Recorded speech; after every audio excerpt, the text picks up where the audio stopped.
um pouco das impressões que eu tive. Mas vamos começar com a nossa... Primeiro eu queria destacar uma coisa da arquitetura. Eu até fiz uma pergunta para eles se essa arquitetura desenhada para a universidade tinha alguma coisa a ver com a proteção para a guerra. Por quê? Porque ele é uma estrutura basicamente de concreto, as janelas são muito grossas.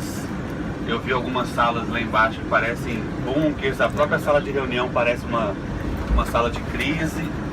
E aí na minha cabeça neurótica, eu fiz essa pergunta, ela falou, não tem nada a ver não, foi a arquiteta que gosta desse tipo de estrutura e fez assim. Eu fingi que eu acreditei, mas tudo bem. Eu acho que um ponto de interessante também a respeito da cultura é que eles são realmente informais. É uma cultura parece muito mais pragmática, muito mais objetiva. Então eles são mais informais do que a gente, na verdade do que vocês, né? Porque eu também sou. Então eu achei uma apresentação bem leve, né? Bem rápida da presidente e do chefe de departamento. O que eu destaco, né, é basicamente que ela é uma universidade, como disse, é muito jovem, mas ele tem um modelo que junta a modernidade, né, esse caminho para o digital, mas numa estrutura que lembra muito aqueles cursos que a gente tinha no Brasil, né, por correio, telecurso e etc. Então eles têm as duas coisas boas dos dois mundos, né? Eles conseguem trazer esses elementos que são muito eficientes ainda, como a entrega de livros pelo correio, isso parece funcionar perfeitamente aqui, mas eles já estão fazendo um caminho que na minha visão é ainda um pouco lento para o mundo digital, né?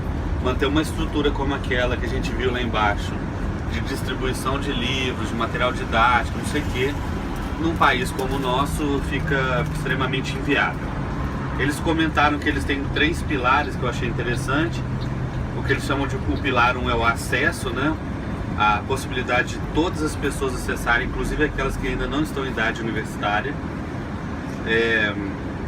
Mas aí em termos de acesso, obviamente eles estão vinculados à possibilidade do uso da língua do hebraico, né? Não nenhum idioma estrangeiro, então o acesso é limitado, obviamente. Eles são uma plataforma que se diz EAD, mas no limite eles estão testando um formato híbrido, né?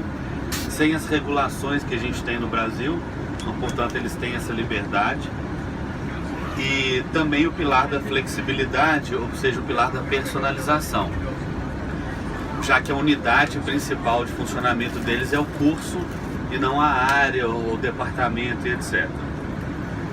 A maioria deles são part-time, né? São 46 mil estudantes, 700 cursos de graduação e pós.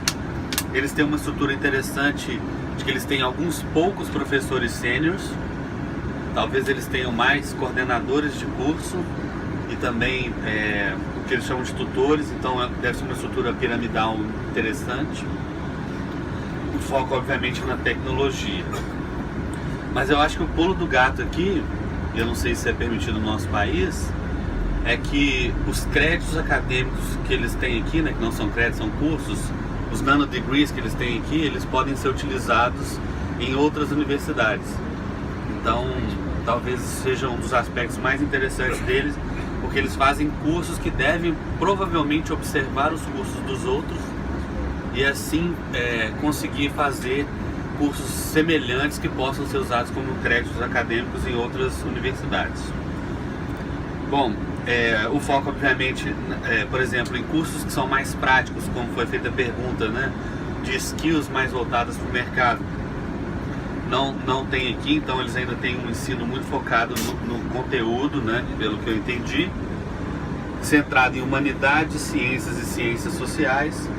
E aí até por isso que não tem tanta essa coisa voltada para a prática e para o aprendizado mão na massa. Eles não vão ter obviamente curso na área de saúde, né? Porque isso aí você precisaria de laboratórios, estruturas e etc. Bom, o resto a gente fez com perguntas, né? O modelo é um modelo disruptivo, mas ao mesmo tempo tradicional, usar essa estrutura. O objetivo deles não é manter os estudantes, mas trazer o maior número de estudantes, isso é interessante. A retenção não é uma preocupação tão grande quanto em nossas escolas.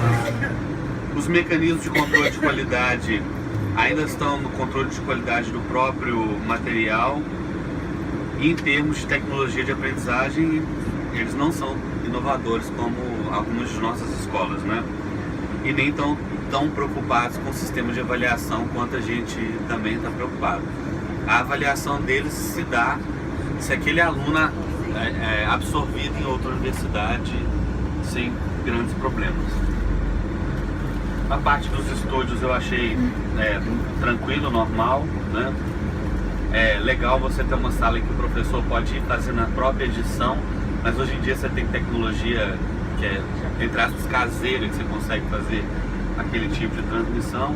Mas foi uma visita bem interessante para começar as nossa semana de trabalho. Beleza? Beleza. Obrigado, gente.